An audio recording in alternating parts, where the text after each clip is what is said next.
Mitzvah Nun Hayt, Mitzvah 58. Shenitzavinu, it's a long one, so we won't do all of it today. Nitzavinu ladun bedin to'an v'nit'an.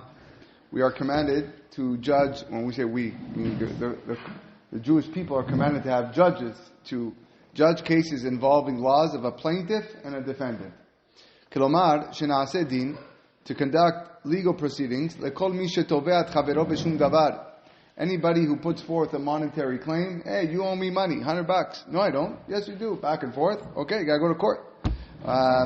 Oif kido, or maybe it's a deposit. For example, I gave you my diamond bracelet. No, you didn't. Yes, you did. Back and forth. Okay. O gezalo, or the defendant stole something. O ashako, or maybe he was just retaining his money. O hamaso, or he extorted him. Shneimar al kol devar pesha asher yomar ki hu zeh. For every matter of liability which he says, this is it, and therefore they should come to the court. So that's what the Torah says. Uba perush alashon zeh shel ki hu zeh. The explanation of ki hu zeh she'en nishba'in min haTorah ela im ken yodeh hanitba b'miksat halva'ah. That according to the Torah, the defendant does not take an oath unless the defendant admits to a portion of the loan. That's according to the Torah. Avalim yomar lo ayu devarim be'olam. But if the defendant says, I don't know what you're talking about, I never gave you $100. Or hechzarti akol, or if he says, I did take $100 from you, but I gave it back to you. Patur b'milva v'afilu b'pikadon, whether it's regard to a loan or a deposit. Patur mishavua min haTorah, he's exempt from an oath from the Torah. Now, under rabbinic law, he still has to take an oath, but from the Torah, he does not have to take an oath. This is what the Chachamim said in the Gemara, the ki ktiv ki hu zeh, when the phrase ki hu zeh is written in the Torah, am milva hu dichtiv, it's written with respect to a loan. Kilomar, al ta'anat milva, concerning the type of claim typical of a loan, shehi peraticha, which is a claim of a guy answering back, the defendant saying, I paid you back in full. Or lo hayu devarim me'olam, or that never happened. Aval ta'anat shomrim, but regarding to the claim of a custodian, we already spoke about a custodian. Shehi ta'anat ones o gneva. The guy says, I gave you my necklace to watch, and the person says, it was an ones. It's not my fault. It was a big storm and a tree fell. It smashed my head. Everything's broken. Whatever. Ones. Or he says someone stole it.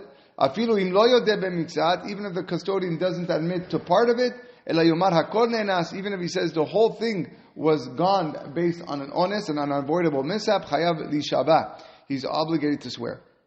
Upasuk zeh nichlelu kol hateviyot sheben bnei adam. This pasuk encapsulates all of the claims that take place between people. Shikanes b'nei hodah v'achasha, which involve admission and denial. What's the purpose of the mitzvah? Shoresh hadinin yadua, obviously well known. Again, peaceful coexistence amongst society. Dinea, the laws are numerous, and this is where a lot of this mitzvah falls. And again, we're going to have to just pause somewhere in the middle. Kegon, for example, modeh miksat shenishma b'deoraita. Someone makes a partial admission. We said mideoraita. He has to take an oath. Meaning, I lent you $100, and the defendant says, no, you only lent me $50.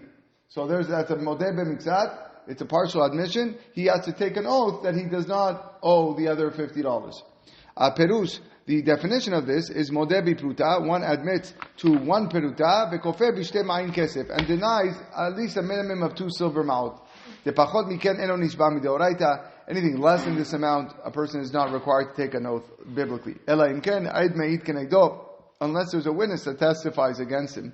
Shenishba, in which case the defendant has to swear, afilu keshekofeh bepachot mishtei ma'in, even if it was less money.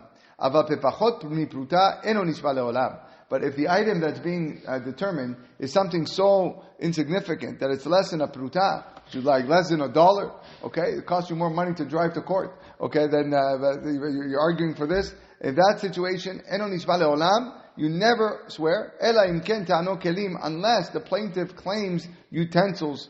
Shebekelim, why? What's the difference with utensils? Afilu ta'ano shne mechatin, even if the plaintiff claims 2 needles, ve'odah achad be'kavar b'achad, and the defendant admits to one and denies the other one, nishba, he has to take an oath. Yes, question. I'm admitting right now from the start, I'm no expert in Dayanut over here. So I thought we have some kind of a minhag that whoever wants to take something from somebody else, he's the one. Yeah, that's why. It's exactly it. Shouldn't he be the one to Motzi mechaver alav araya. Otherwise, anybody's going to go to any random guy and say, "Hey, you owe me $10,000." All right, and so you don't have to prove that you don't owe me $10,000. Okay, but I have to prove that you do owe me $10,000. All right. Well, he should be the one to swear, not the one that you were saying, but rabbinically, not min Torah, rabbinically, but you have no problem swearing. In fact, you'll probably be fulfilling, follows the command, keeping, making things, the judge and the final judgment being true. Ushenishba be'oda'at b'miksat. Yeah. Of course, you have to swear because you accuse me without any problem. He owes me 10,000. Yeah. So I'll swear to that. No. Guy's a cheat. If he's a cheat, he's a cheat. He's doesn't care to, right? Okay.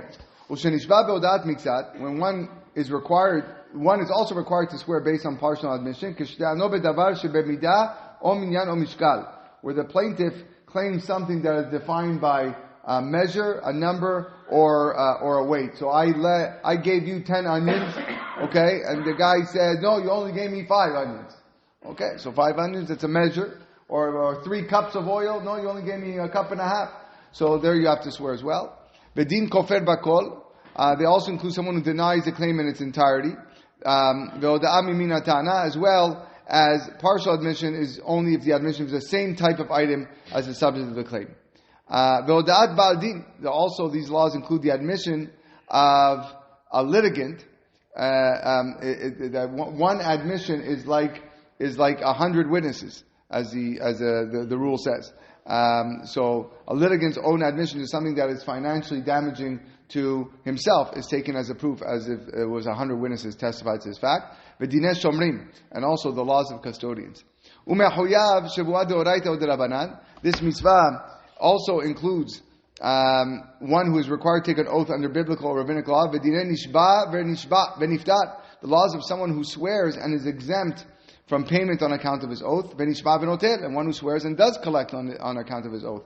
One who is suspect. I mean, I don't know if I trust this guy. Right? He's got a history of lying.